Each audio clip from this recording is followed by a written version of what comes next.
This game of UMA teaches about the subject phrase. The new song, or Onipesefo, is an example of a subject phrase. The main parts of a subject phrase is the subject tense marker O, a limiter to limit the noun itself, and an adjective or a word to describe the noun. To play by yourself, remove all of the yellow cards, all of the red cards, which are the nouns, and the pink adjective cards. Shuffle your decks and randomly pull cards to create noun phrases. To play UMA with other players, mix all of the cards together and deal 4 cards to each player.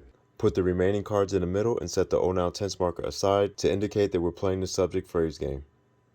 The object of the game is to create subject phrases until you're out of cards. After receiving your hand, all players should lay down any complete subject phrases that they have. If players still have cards in their hands, each player must keep pulling cards to make noun phrases. The first one out of cards is the winner.